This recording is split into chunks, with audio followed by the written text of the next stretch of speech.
Segregate na natin yung sibuyas at bawang. Susunod natin ay itong giniling.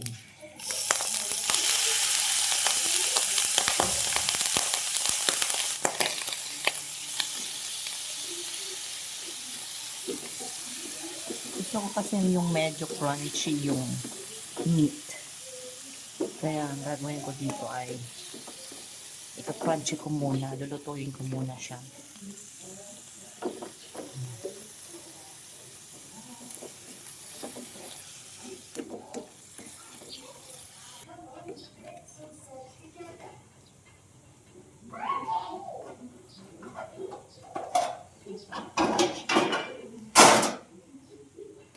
Tatakpan muna natin para mabilis mawala yung tubig.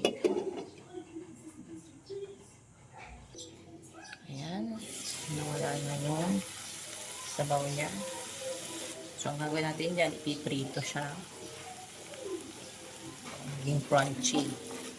Hayaan lang na maubos yung tubig. At maprito siya.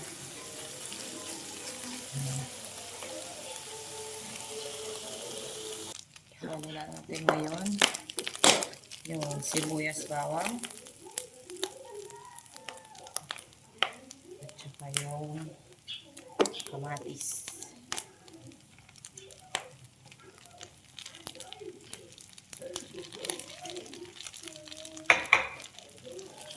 Lutuin muna natin yung kamatis. Para magkalasa. Kumapit yung lasa niya sa ating karne.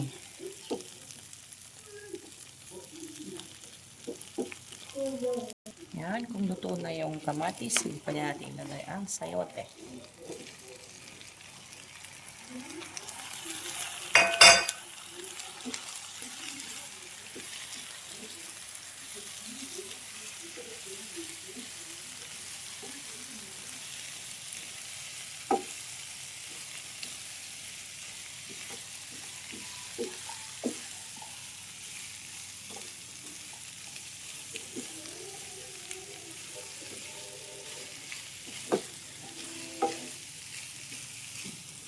Ihalo lang natin.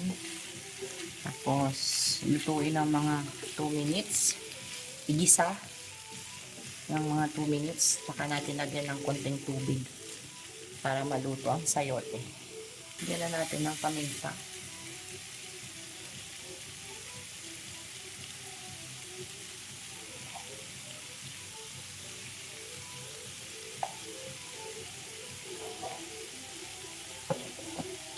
Asin para magkalasa na siya.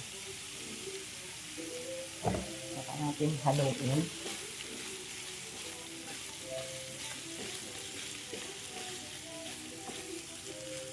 Halagyan natin ng konting tubig.